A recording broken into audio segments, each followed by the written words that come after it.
Agostinho. Livro 7. Capítulos 4, 5 e 6. Confissões. Capítulo 4. A substância de Deus. Empenhava-me então por descobrir as outras verdades. Como havia descoberto que o incorruptível é melhor que o corruptível. E por isso confessava que tu, qualquer que fosse tua natureza, devia ser incorruptível. Porque ninguém pôde nem poderá jamais conceber algo melhor do que tu, que és o sumo bem por excelência. Por isso, sendo certíssimo e inegável que o incorruptível é superior ao corruptível, o que eu já fazia, meu pensamento já poderia conceber algo melhor do que o meu Deus, se não fosses incorruptível. Portanto, logo que vi que o incorruptível deve ser preferido ao corruptível, imediatamente deveria buscar-te no incorruptível, para depois indagar a causa do mal, isto é, a origem da corrupção, que de nenhum modo pode afetar tua substância. É certo que, nem por vontade, nem por necessidade, nem por qualquer acontecimento imprevisto, pode a corrupção afetar nosso Deus, porque Ele é Deus, e não pode querer, senão o que é bom, e Ele próprio é o sumo bem. E estar sujeito à corrupção não é nenhum bem. Tampouco poder ser obrigado, contra a tua vontade, seja o que for, porque tua vontade não é maior do que teu poder. Seria maior caso pudesse ser maior do que és, pois a vontade e o poder de Deus são o mesmo Deus. E que pode haver de imprevisto para ti? Se conheces todas as coisas, e se todas elas existem porque as conheces?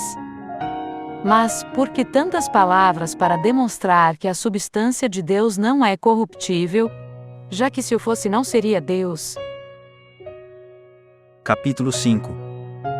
A origem do mal.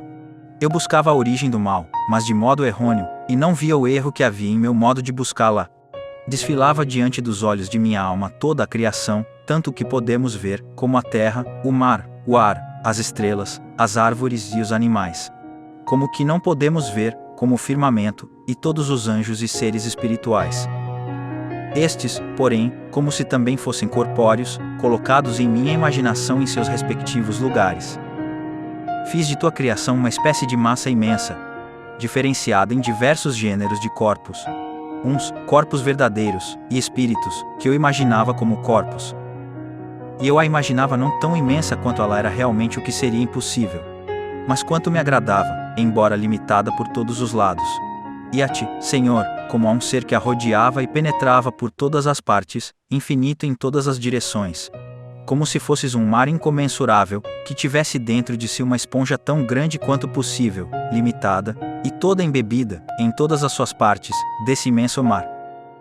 Assim é que eu concebia a tua criação finita, cheia de ti, infinito, e dizia, eis aqui Deus, e eis aqui as coisas que Deus criou, Deus é bom, imenso, e infinitamente mais excelente que suas criaturas, e como é bom, fez boas todas as coisas, e vede como as abraça e penetra. Onde está, pois, o mal? De onde e por onde conseguiu penetrar no mundo? Qual é a sua raiz e sua semente? E se tememos em vão, o próprio temor, já, é certamente, um mal que atormenta e espicaça sem motivo nosso coração. E tanto mais grave quanto é certo que não há razão para temer.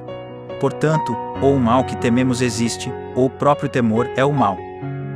De onde, pois, procede o mal se Deus, que é bom, fez boas todas as coisas, bem superior a todos os bens, o bem supremo, criou sem dúvida bens menores do que ele? De onde, pois, vem o mal? Acaso a matéria de que se serviu para a criação era corrompida e, ao dar-lhe forma e organização, deixou nela algo que não converteu em bem? E por que isto? Acaso, sendo onipotente, não podia mudá-la, transformá-la toda, para que não restasse nela semente do mal? Enfim, por que se utilizou dessa matéria para criar? Porque sua onipotência não a aniquilou totalmente. Poderia ela existir contra sua vontade? E se é eterna, porque deixou existir por tanto tempo no infinito do passado, resolvendo tão tarde servir-se dela para fazer alguma coisa? Ou, já que quis fazer de súbito alguma coisa, sendo onipotente, não poderia suprimir a matéria, ficando ele só, bem total verdadeiro, sumo e infinito? E se não era conveniente que, sendo bom, não criasse nem produzisse bem algum, Por que não destruiu e aniquilou essa matéria má, criando outra que fosse boa e com a qual plasmar toda a criação? Porque ele não seria onipotente, se não pudesse criar algum bem sem a ajuda dessa matéria, que não havia criado. Tais eram os pensamentos de meu pobre coração, oprimido pelos pungentes temores da morte, e sem ter encontrado a verdade. Contudo, arraigava sempre mais em meu coração a fé de teu Cristo, nosso Senhor e Salvador, professada pela Igreja Católica. Fé ainda incerta, certamente, em muitos pontos, e como que flutuando fora das normas da doutrina. Minha alma, porém, não a abandonava, e cada dia mais se abraçava a ela. Capítulo 6. O absurdo dos horóscopos. Também já havia rechaçado as enganosas predições e ímpios delírios dos astrólogos.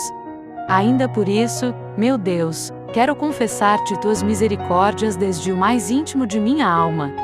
Foste tu, e só tu, pois, quem pode afastar-nos da morte e do erro, senão a vida que desconhece a morte, a sabedoria que ilumina as pobres inteligências sem precisar de outra luz, e que governa o mundo até as folhas que tremulam nas árvores. Foste tu que medicaste a obstinação com que me opunha ao sábio velho Vindiciano, e ao magnânimo jovem Nebrídio, que diziam o primeiro, com veemência, o segundo com alguma hesitação, mas frequentemente não existir a tal arte de predizer as coisas futuras, e que as conjecturas dos homens muitas vezes têm concurso do acaso, e que de tanto repetir, acertavam em predizer algumas coisas, sem que os mesmos que as diziam soubessem. Foste tu que me fizeste encontrar um amigo muito afeiçoado a consultar os astrólogos, não entendido nessa ciência, mas que consultava por curiosidade. Conhecia ele uma história, que ouvira do pai, segundo dizia. Ignorava ele até que ponto essa história era valiosa para destruir a autoridade daquela arte. Esse homem, chamado Firmino, educado nas artes liberais e instruído na eloquência, veio me consultar, como amigo íntimo, sobre alguns assuntos nos quais alimentava esperanças mundanas, para ver qual seria meu vaticínio conforme suas constelações, como eles dizem. Eu, que já começara a me inclinar à opinião de Nebrídio, embora não me negasse a fazer-lhe o horóscopo e expor-lhe as suas conclusões, acrescentei, contudo, que estava quase persuadido de que tudo aquilo era ridícula quimera. Então, ele me contou que seu pai tinha grande interesse na leitura de tais livros, e que tivera um amigo igualmente apaixonado. Conversando sobre a matéria, empolgaram-se cada vez mais no estudo daquelas tolices, e chegaram ao ponto de observar os momentos do nascimento, até dos animais domésticos, notando a posição das estrelas a fim de coligir dados experimentais daquela pseudo-arte. Firmino me relatava ter ouvido o pai contar que, estando sua mãe, para o dar à luz, também estava grávida uma serva daquele amigo de seu pai, coisa que não poderia passar despercebida a seu senhor, que cuidava com extrema diligência e precisão de conhecer, até o parto das cadelas. Sucedeu que, contando com o maior esmero os dias, horas e suas menores parcelas, da esposa e da escrava, ambas as mulheres deram à luz no mesmo momento, o que os obrigou a fazer, até em seus menores detalhes os mesmos horóscopos para os nascidos, um para o filho e outro para o pequeno servo. Tendo começado o trabalho de parto, informaram um ao outro o que se passava em suas casas, e enviaram mensageiros um ao outro, a fim de anunciar com igual rapidez o nascimento das crianças, e conseguiram-no fazer facilmente, como se o fato se passasse em suas próprias casas. E Firmino contava que os mensageiros, que haviam sido enviados vieram a se encontrar à mesma distância de suas respectivas casas, de modo que não se podia notar a menor diferença na posição das estrelas, assim como nas demais frações de tempo. No entanto, Firmino, como filho de grande família, corria pelos mais brilhantes caminhos do mundo, crescia em riquezas e era coberto de honras, ao passo que o escravo, sujeito ainda ao jugo da escravidão, tinha que servir a seus senhores, segundo ele próprio contava, pois o conhecia. Ouvindo essa história, na qual acreditei pelo crédito que merecia seu narrador, toda minha resistência se quebrou.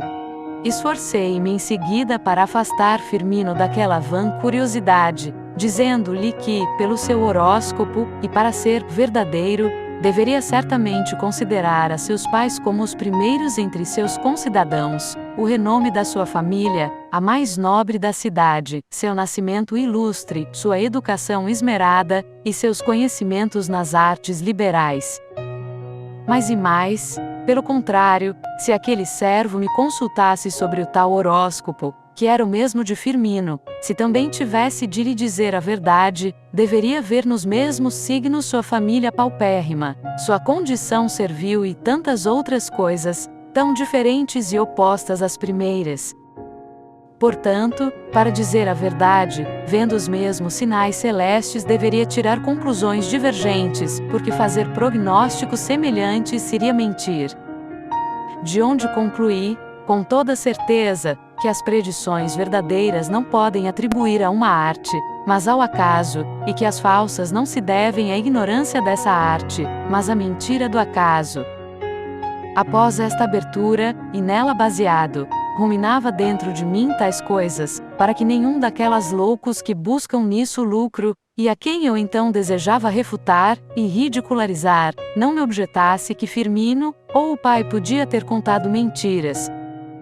Voltei, pois, minha atenção ao caso dos gêmeos, muitos dos quais saem do seio materno com tão breve intervalo de tempo, que por mais que o pretendam importante, não pode ser apreciado pela observação humana, nem pode ser considerado nos signos que o astrólogo lançará mão para fazer uma previsão certa. Mas os vaticínios não serão verdadeiros, pois, vendo os mesmos signos, deveria predizer a mesma sorte para Esaú e Jacó, sendo que os sucessos da vida de ambos foram muito diversos.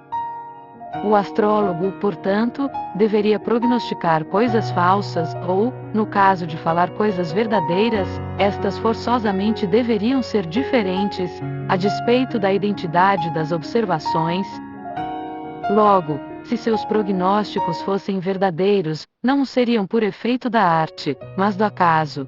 Porque tu, Senhor, governador justíssimo do universo, por inspiração secreta, desconhecida dos consulentes e astrólogos, fazes que cada um ouça a resposta que lhe convém, de acordo com os méritos das almas, do fundo do abismo de teu justo juízo. É que o homem não se atreva a dizer que é isto, porque isto. Não o diga, porque é um simples homem.